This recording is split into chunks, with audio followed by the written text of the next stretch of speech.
This is great, this new system. It's not new, it's just going back to the old days. But it's dead easy because you want to get both halves of your body in the middle. So stand with your feet together, ball in the middle of your stance, and just go stance width. And your hands just stay in the middle. And it's just a case of swing. Now you can see how fast that is. And that was just a baby practice swing.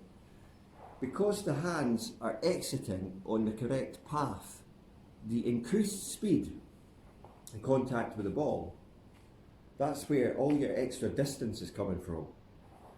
And unlike the modern game, which is now so orientated on square the club face with rotation of your body and lateral hip slide, get that flung away to nonsense land, because the likes of you and me, who's an average player, just an amateur, there's no way we can get lateral hip slide, square in the club with our body and time it all together like Koepka and Dustin Johnson do. It ain't happening.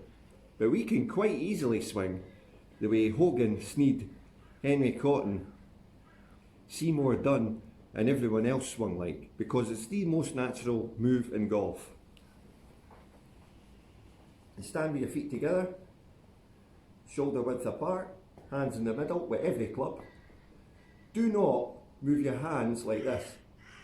The modern game suggests that pushing your hands forward helps with the bowed wrist and the power on the ball. No, all it does is hinder your release. Here's impact, and here's your release. Exit, stage, that way. And it is, absolutely. Once you've got this, you just look down your shoulder line, that's where the ball's going, and then it's just a nice, gentle, and the sound alone, with the extra whoo, because your hands know where the exit is. That is the key to golf. Now that's a 9-iron, right out the middle. Let's show you a long iron. Some of you are finding the long irons pretty easy to hit. There's actually no difference in this. It's exactly the same. Look, stand your feet together, ball right in the middle, hands in the middle, shoulders. Every time you've got this perfect like shoulder width thing, see? That's it. Now I'll be the first to say that yes, this absolutely does look and feel like sea motion. And what Lee used to do on that range, shoo, shoo, shoo. Used to watch Lee and you'd be like, right Lee, tell us how you done it. But we never really got told how he done it. But honestly, this is, if this is how you want to do this on the course, right? Obviously you stand behind the ball, work out where you want it to go, feet together, ball in the middle, club in the middle, hands in the middle, head in the middle, shoulder width apart, and then just swing. I don't see how it can get any more less freeing, if you know what I mean. I mean, it does free you up just to swing and hit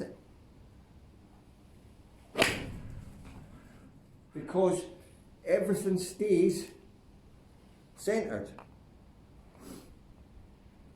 But like I say, the magical part in all of this, the magical part that you can't really see, is the part of the exit point. This part here is so fast. If I had, which I don't have with me right now, but if I had a piece of string just hanging like a conker, and I was to go like that, we've all seen folk do that. It's just like the string stays tensioned, right? That's all that's happening when you stay in the middle. So the only thing you've got to worry about is staying in the middle. What does that mean? It just means don't sway off the ball, don't do any lateral motion like the modern game wants you to do. All you do is swing back, just like your hips move, swing down, impact, through. Easiest swing in golf. And honestly, you can hear the noise. I would say I've been on swing machines, and even with a driver, the longer the club, the longer your swing speed is going to be, naturally. It's a long club. But I've been on these swing things before and average about 110 miles an hour with a driver.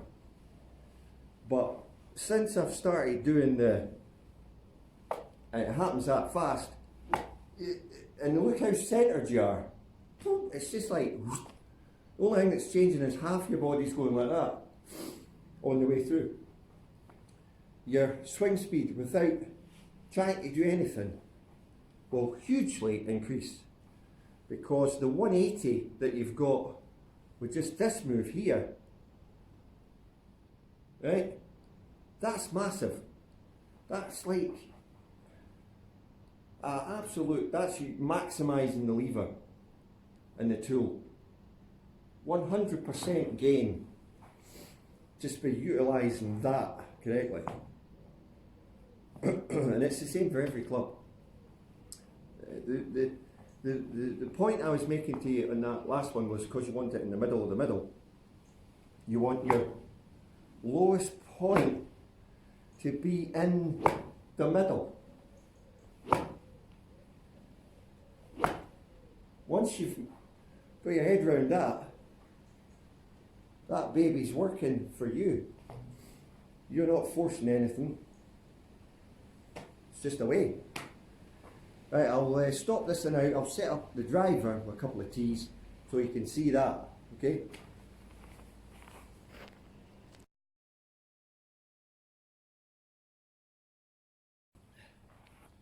Okay.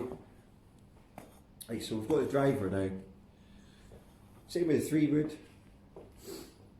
It's a high tee I've got it on. Now you can see that most drivers, modern ones, have a natural kind of almost slight forward shaft lean of themselves.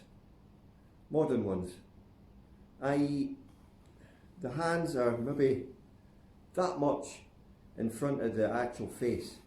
Now that's good, because this is why if you're picking a driver for this swing, look for a driver that kind of naturally does that. Look, if you put it down, you can naturally see a kind of little tiny forward. That means that you don't have to manipulate anything. You just do exactly the same. Middle, middle, hey diddle, the middle. And now you can see the head is behind the middle, the ball's in the middle. So that means you've got a wee bit of an up, and then obviously shoulder width apart. Again, you're just keeping your balance, not on the toes, not on the heels, in the middle. Your hands are just dropping. And then from there, it's the exact same swing, just stay in the middle. And knock it off the tee an inch. I'll tee that back up. Also, goes without saying, the more relaxed you can be with this, see how that's like really soft and really like, it's not going to fall out my hand, but look at the freedom of movement I've got. There is nothing rigid about that. Look how supple that is.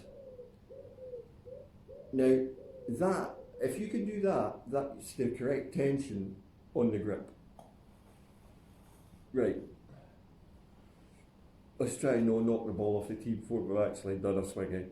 Now remember, it's the middle of the middle. Now it looks like I am playing that on this camera angle, more off my heel, but that's more to do with where the camera is.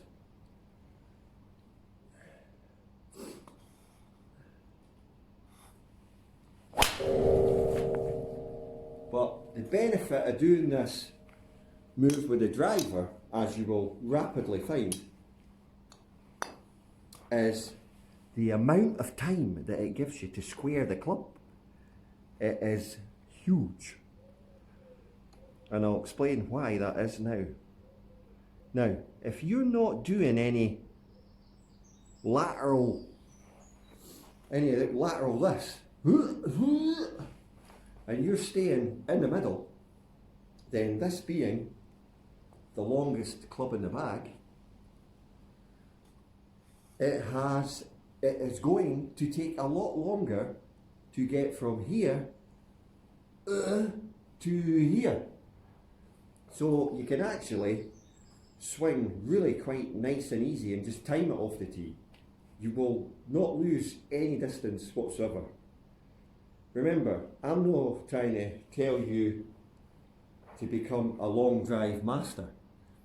Doing this effortlessly, 240, 260 down the middle every time.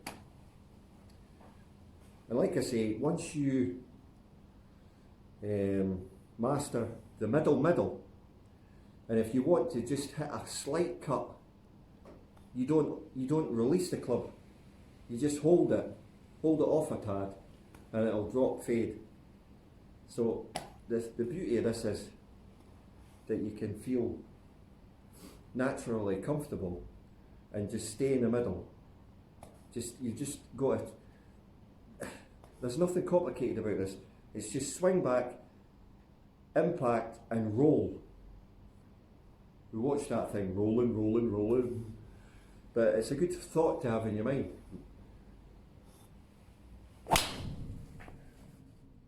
And it's such a powerful move. It's also a really consistent and easy to repeat move. So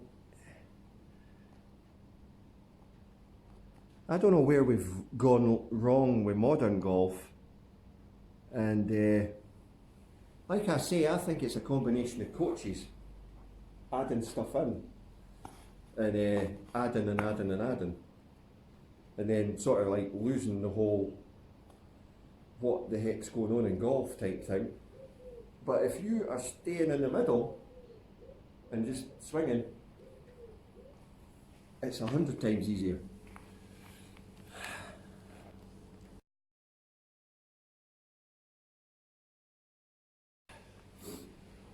Right, so like I say, start with like a wedge or a sand iron, and to really drill impact, get in the middle with your feet in the middle.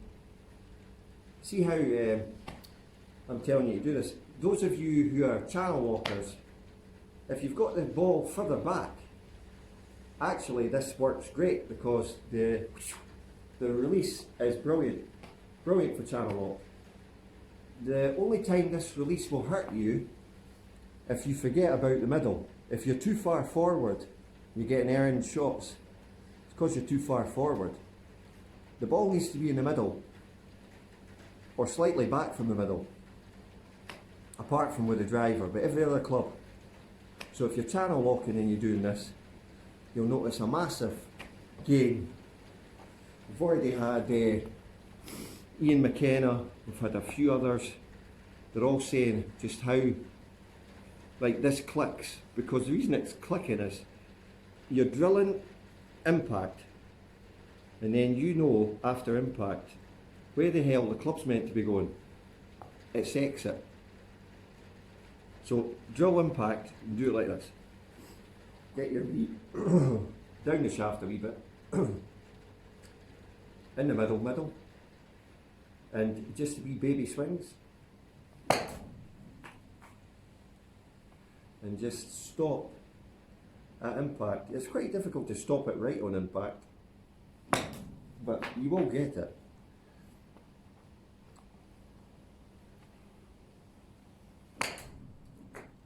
Just keep doing that, and that keeps you in the middle, turning in the middle, and swinging down the shoulders. Now, like I say, I have no idea why you would have all these great players. We can reel them off. The Hogans, the Sneeds, the Arnold Palmers, the Jack Nicklauses, the Tom Watsons, the Davis Love.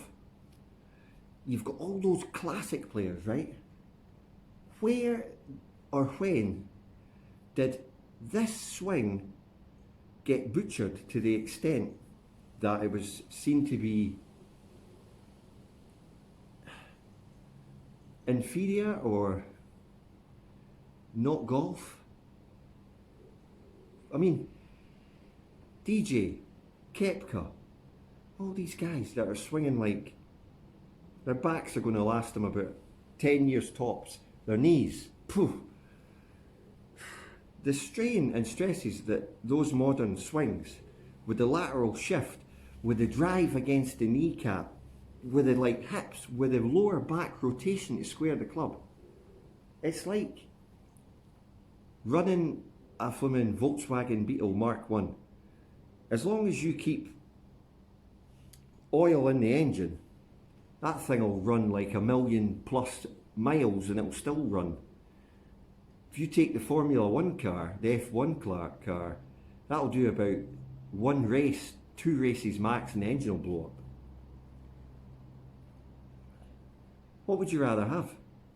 A golf swing that's simple and easy to maintain and does the exact same thing every time and the setup's the same? Or would you have one of these swings that, oh yeah, it looks great on the telly, he's hitting it over 350 yards off the tee, but he's only going to have like a 10-year career span, if he's lucky, before he needs surgery on some part of his body, and debatable if he'll come back. You've got a huge advantage now, right? I'm playing with Ping Eye 2s that are, I don't know how old. I mean, they're ancient, and I can still knock it round. The ball has improved. The drivers have taken a huge leap. So why would you not take advantage of using a swing that you can easily repeat and is a balanced swing, keeps your body working the way it should, as two halves together? And it's easy to do. 10, 15, 20 minutes doing what I've shown you, and you'll see results that you're like, I think we overcomplicate it. One thing I will add to this is, the quicker you can do this, the better, right? I.e., if you're behind the ball and you're looking to the hole, you've selected a 9-iron, say, it's a 9-iron at the green. It shouldn't take any longer than 15 seconds to walk in behind that ball and pull the trigger and go. Why? Because you're not second guessing the target. You're letting your mind focus on the target and then the hands go to the target. There's no ifs, buts, maybes. There's no what if. There's just ball, target, gone. So, honestly, anybody can do this. Anybody can master the timing of this. Once you have both sides of your body wanting to meet up in the middle, right, all the time, you will amaze yourself at how easy this game actually is. And I don't know why it has been like overcomplicated to the extent that we all, 90% of us always go, oh well, I can't swing like that and I'll never be able to hit the ball like that. And when you go to a coach for a lesson, they're telling you, oh, do this, do that, pulling you in this way, pulling you in that way. Why? Oh, repeat business? I honestly don't know. I'm actually questioning the logic of the modern game at the moment, because the old style is, there's nothing wrong with it. It's absolutely 100% bulletproof. And it's 500 years old and it still works.